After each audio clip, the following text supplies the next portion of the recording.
He thought he was just helping a stranger, until her eyes reminded him of a past he tried to forget.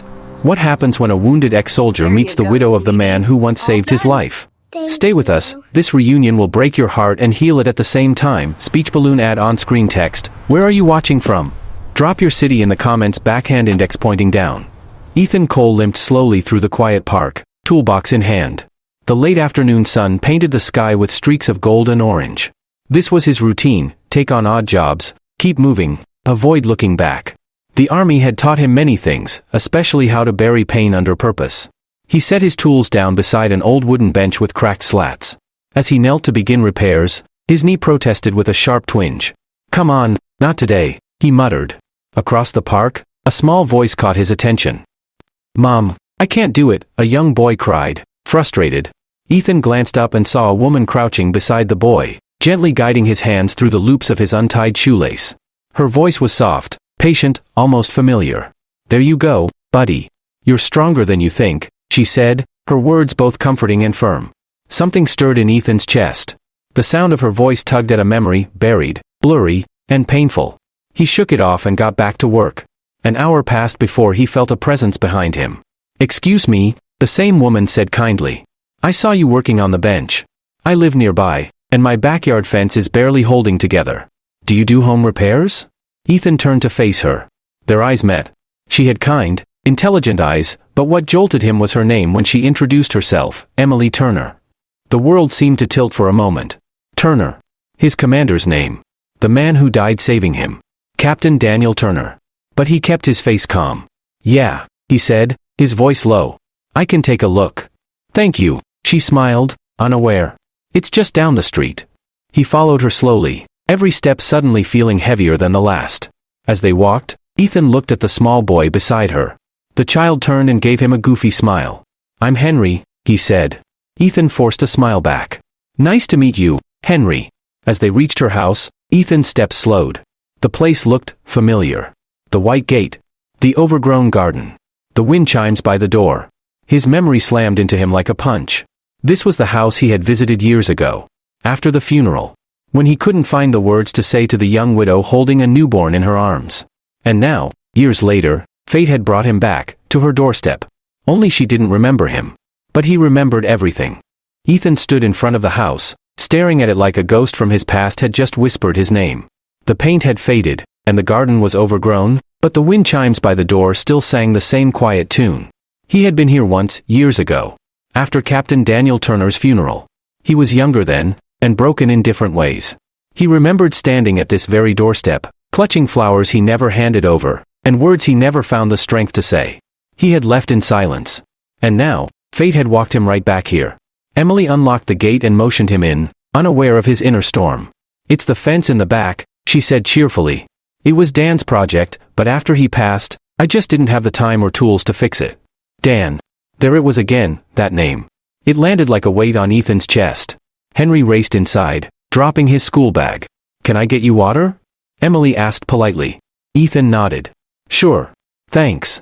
As she stepped inside, he lingered by the front door. His eyes scanned the living room through the window.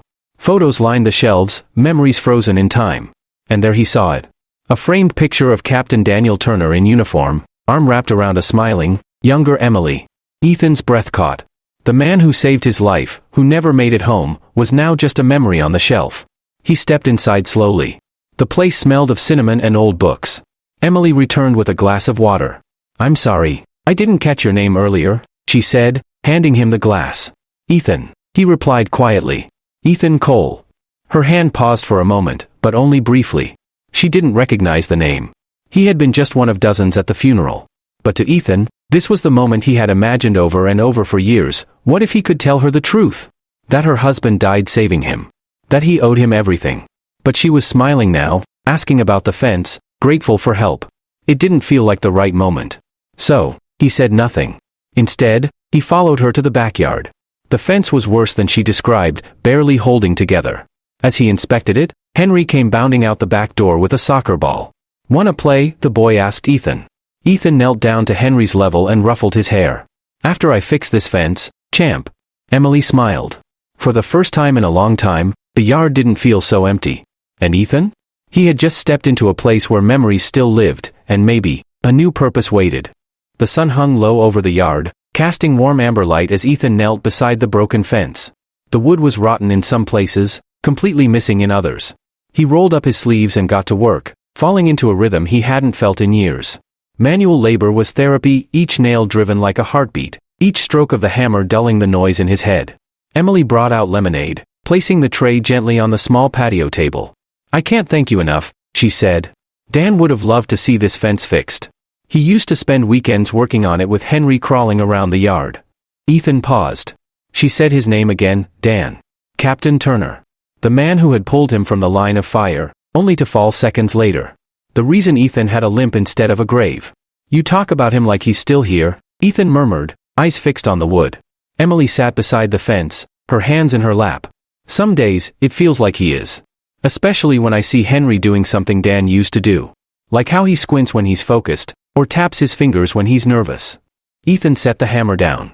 "I served with him," he said quietly. Emily looked up slowly. "I was there, the day he didn't come home." Her lips parted in shock. The glass she was holding trembled in her hands.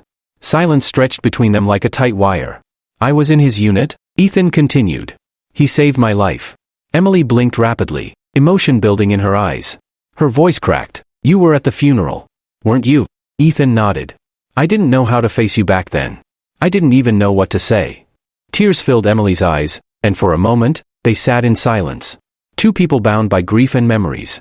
Then came the sound of small footsteps. Henry bounded into the yard, clutching a toy plane. "Mom, look what I made." The tension shattered like glass. Emily wiped her face quickly. "That's amazing, sweetheart." Ethan smiled at the boy.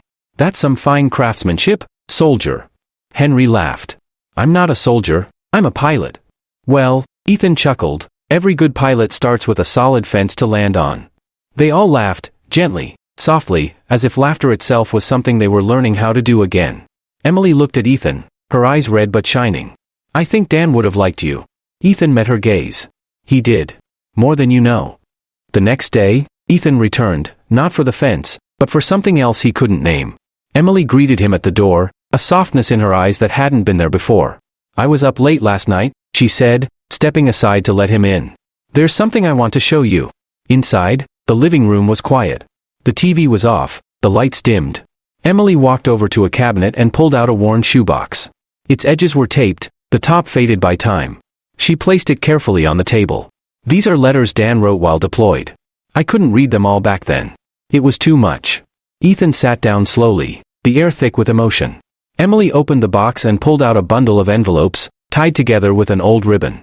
She handed him one with his name on it, to Ethan Cole, written in Captain Turner's unmistakable handwriting. His hands trembled as he held the letter. For a moment, he just stared at it. "He must have written it for you and never got to give it," Emily whispered. "I thought you should have it." Ethan opened it. "Ethan, if you're reading this, it means I didn't make it. And that kills me more than any bullet ever could.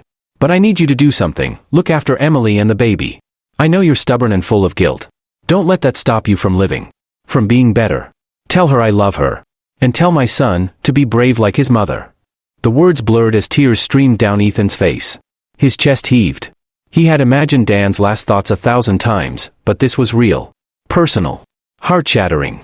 Emily sat beside him, her hand gently resting on his. "I didn't know he wrote that," she said, tears in her voice. "He never told me." Ethan finally looked at her. "He thought about you and Henry right up to the end. He never stopped." They sat in silence, surrounded by the weight of words that were never spoken aloud, until now. Ethan folded the letter carefully, as if it were sacred. He placed it back in the box, hand lingering for a moment longer. "I didn't just owe him my life," Ethan whispered. "I owe him everything I am." Emily nodded, her own tears falling freely now. "Then maybe, he brought you back to us for a reason." It had been a week since Ethan read Dan's letter, but the words still echoed in his chest like a heartbeat. The guilt that used to cripple him was now replaced by a purpose, quiet, steady, and healing. That morning, Ethan arrived at Emily's house with a truck full of gardening tools and flowers. "What's all this?" Emily asked, stepping outside in surprise. "You said Dan always wanted to build something here. I figured, maybe we could finish it together." She covered her mouth, touched. "You didn't have to, I wanted to," Ethan said simply. Henry came running out in muddy boots. "We're planting stuff?" Ethan laughed. "We're making a memorial garden, little man. For your dad." The three of them spent the day digging, planting, and laughing. Ethan showed Henry how to line up the soil, how to water gently. Emily carefully placed a small wooden plaque in the middle, engraved with, "In loving memory of Captain Daniel Turner. A hero, a husband, a father." Emily paused and looked at Ethan. He never got to see Henry walk or speak his first word. But today, he would have seen all of this. He would have loved it. Ethan knelt beside her, dirt on his hands, but warmth in his heart. I think, in some way, he does. As they worked, Ethan shared stories, funny ones, heroic ones, things about Dan that Emily had never heard before. Henry listened wide-eyed, soaking in every word. "He once tricked a whole unit into thinking we were under attack, just so we could get out of drills for the day," Ethan said, chuckling. Emily laughed through tears. "That sounds like him." The sun dipped lower, casting golden light over the garden. The roses, Dan's favorite, stood tall, like little soldiers in the soil. And beneath it all, something invisible grew, healing. Ethan stood and looked at the finished garden. "It's beautiful." "So is what you've done for us," Emily said softly. He turned to her. "He asked me to look after you both. I never did. Not until now." She stepped closer. "You're doing it now, Ethan. And that's what matters." Henry ran up and hugged Ethan's leg. "This garden's the best. You're like, my hero now." Ethan knelt and hugged the boy. "Your dad's the real hero, Henry. I'm just lucky to know him." And in that moment, under the orange sky, three people who had been broken in different ways stood whole again, held together by love, memory, and a garden that bloomed where grief once lived. 2 months had passed since the garden bloomed, but its impact remained fresh, like a wound turned into a scar, soft to the touch, but healing. Ethan had become a regular part of their lives. He visited every weekend, sometimes to fix something around the house, sometimes just to play catch with Henry or bring fresh groceries. The weight on his shoulders had lightened. He wasn't running anymore. That evening, Emily invited him over for dinner. Inside the house, soft music played in the background. The table was set with care, 3 plates, cloth napkins, and a single candle glowing gently in the center. Ethan stepped inside and smiled. "This looks amazing." Emily shrugged playfully. "Just a small thank you." Henry jumped up. "We even made dessert." Ethan chuckled. "Then I'm staying forever." They sat, ate, laughed. The awkwardness that once hovered had faded, replaced by something deeper, mutual respect, warmth, a sense of family that didn't need to be named. After dinner, Emily lit a small candle and placed it beside Dan's photo on the mantel. They stood together, silent for a moment. "To Dan," she said softly. Ethan nodded. "To the bravest man I ever knew." Henry looked up at Ethan. "Were you Daddy's best friend?" Ethan knelt, meeting the boy's eyes. "He saved my life, Henry. That's more than friendship. That's brotherhood." Henry hugged him tightly. "Then you're part of our family now." Emily watched quietly, tears in her eyes. Not from pain, but peace. Later that night, as Ethan stood at the door ready to leave, Emily walked him out. The stars above were bright and clear, a perfect night sky. "Thank you," she whispered. "For what?" he asked. "For helping us heal. For staying." Ethan paused, eyes fixed on the garden glowing faintly under the moonlight. "I think Dan knew," he said. "He wanted me to find this. To find you both." She smiled, soft and real. "Maybe this is where you were meant to land." He nodded, swallowing emotion. "Good night, Emily. Good night, Ethan." As he walked down the path and disappeared into the night, the wind chimes at the door sang again. Only this time, it didn't sound like sorrow. It sounded like a new beginning. The widow had found comfort. The boy had found a new protector. And the ex-soldier had finally found home.